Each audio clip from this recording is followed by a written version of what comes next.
সুপ্রিয় দর্শক, আসসালামু আলাইকুম। আশা করি সবাই ভালো আছেন। আসলে আজকে আপনাদেরকে দেখাইতে যাইতেছি আমি আসলে মূলত যেগুলো আপনার চোখের সামনে দেখতেছেন, আসলে এখানে হইলো এটা স্বর্ণ।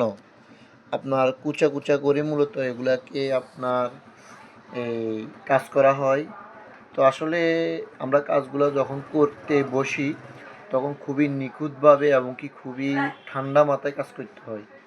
আসলে স্বর্ণের দাম হঠাৎ করেই ভারী যাওয়ার কারণে মানুষ আসলে কিছু ক্রাইসিস মুখোমুখি পড়ে গেছে। ক্রাইসিসের মাধ্যমে ধরতে গেলে পড়ে গেছে। তো আসলে তো দেখাইতে চাইতেছি আসলে আমি আজকে কী কাজ করতেছি আপনাদেরকে চেষ্টা করব দেখাবার জন্য। তো চলুন। তো আসলে মূলত আবার এটার পাশাপাশি এটা হলো স্বর্ণ। এই যে আলাদানীয়ভাবে এটা আসলে স্বর্ণ, এটার মধ্যে কোনো খাইট নাই। এটি হলো মূলত বিস্কুট, হ্যাঁ, 22 ক্যারেটের উপরে। তো এটাকে আমরা জাইজ করি, আসলে জিনিস তৈরি করি, বিভিন্ন জিনিস তৈরি করি। এই স্বর্ণটার দাম বর্তমান আপনার 50-51 হাজার টাকা এখানে আছে, আবার চেরানা মতন।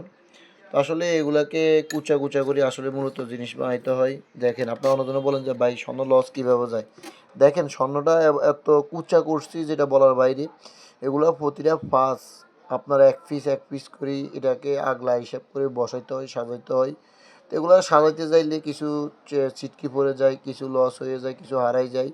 এভাবে মূলত একটা জিনিস তৈরি করতে গেলে আপনার চেনা জিনিস এক জিনিস তৈরি করলে নর্মালি আপনার স্বর্ণ লস না হলেও দুইটি স্বর্ণ লস হয়। তো সবাই ভালো থাকবেন আর আমাদের জন্য দোয়া করবেন যেন সুন্দরভাবে ইনশাল্লাহ কাজ করতে পারি আর আপনাদেরকে অন্যান্য আরও ভালো ভিডিও দেখাইতে পারি। ওকে, আল্লাহ হাফেজ।